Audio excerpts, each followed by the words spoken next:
Today's video is my first attempt at a review. And what a review. Well, I hope it turns out to be a good one since it's my first one.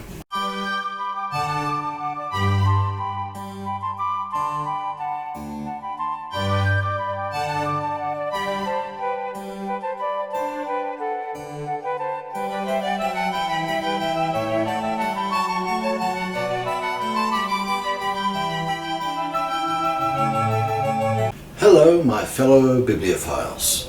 My name is Jerry Yakumelos and welcome to the Gemological and Jewellery Book Club. Being in quarantine and lockdown for the last year plus, my muscles have atrophied, and in order to get this book I had to pull out the trolley and bring it home. It weighs in at a massive 20,500 carats. And for those of you who can't work it out, it's 4.1 kilos. It's a book that hasn't been featured very often in the Gemological and Jewellery Book Club, so I thought because it is such an impressive and important work that I would showcase it as my first review. It took the author more than 7 years to put together and to write it. There are over 1,400 illustrations and photographs, 742 pages. You may be scratching your head by now wondering which book is it? Well, it's this one. Collecting and Classifying Coloured Diamonds by Stephen Hoffa. It's a massive work, hasn't been featured in the club very often. As I mentioned.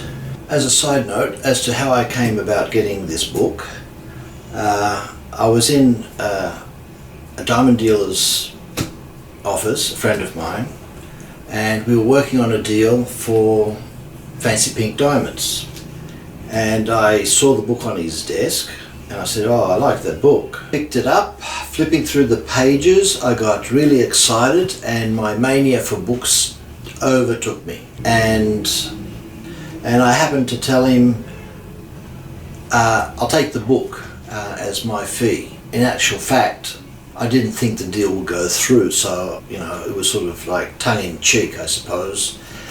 Anyway, the deal did go through and he gave me the book. It cost me a lot more than if I had gone and purchased it in the first place.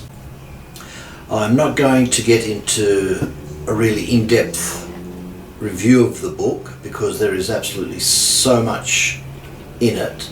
We'll just go over the basics. I thought about giving a rating system to the books that I would review, and then thought against it because everybody has their own interest, and who am I to judge somebody else's interest over my own, let's say. I might like diamond books and other people might like coloured stone books.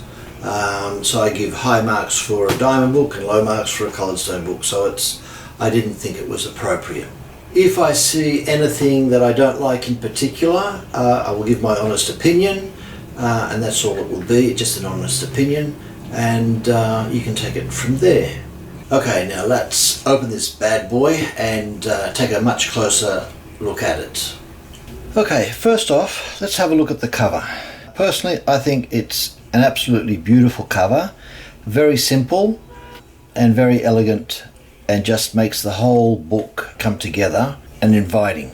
Okay, having a look at the copyright page, it was printed in 1998, and we'll take a closer look at the ISBN number. So if you're interested, you can look it up and get more details about the book. Next we get on to the table of contents. First off we have the introduction, chapter 2 we have the catalogue, chapter 3 collecting, chapter 4 rarity, chapter 5 value, chapter 6 perception, chapter 7 grading, chapter 8 appearance, chapter 9 classification. Then we go on to 11 is glossary and 12 bibliography. As we can see, it goes into detail with all aspects concerning natural fancy coloured diamonds. This book is of interest to anybody that has an interest in coloured diamonds, whether they're a collector, dealer, what else is there? This book features the Aurora Collection housed in the Natural History Museum in New York. It has every single diamond from that collection. I think it's 240 stones. And here he has listed everyone in there with the colour classification, size, exact size, millimeters,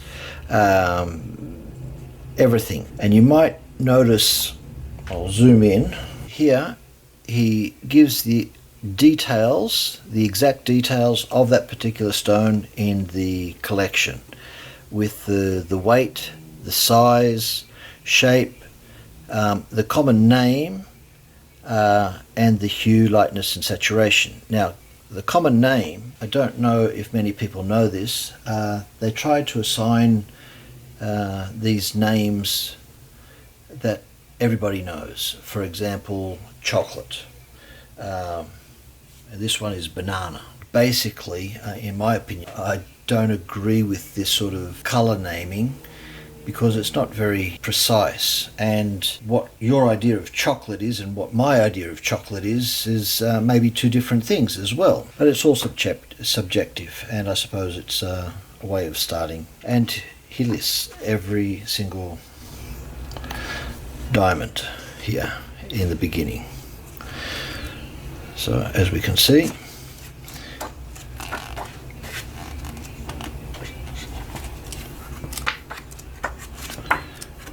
so this book is basically based on the Aurora Collection, and he uses that as his basis for the studies. All the photos within this book were taken by world-renowned photographer, gemstone photographer Tino Hamid, who has since passed. And what I like, and what he's done is, which I haven't seen in too many books on fancy coloured diamonds, is that they've placed a white one, a white stone, next to the coloured stone to give us a comparison, which I think is a fabulous idea. One of the other things that Stephen Hoffa has done in the book was separate the colour groups, and did a study on each colour group. So it's easy for somebody to go to the pinks, for example, and see the makeup of the different types of pinks, or whatever other colour, including the blacks, the whites, there's chameleons as well. He covers everything, and I believe that we could call this the Bible of coloured diamonds. There is no other book like it on the market. When it came out, it was about $350. Now you can find them, I think, second-hand around $750. I'm not quite sure, but I did see some around that price. I'm not sure what that'd be now. The other thing I'd like to do is compare it to some other books on fancy coloured diamonds, so you can get an idea of the magnitude and importance of this work. Here is one, also by Stephen Hoffa, and what would you call it? I think you'd call it the baby of his series. Also featuring the Aurora Collection, but does not go into the depth that this one does. Just to compare. Whoa. There. Okay. There. Look at that. Okay. Oh, what I could have put it down. My arm is going to break. Then we have one by the GIA, and it's basically a compilation of Gems and Gemology in Review, which is this one.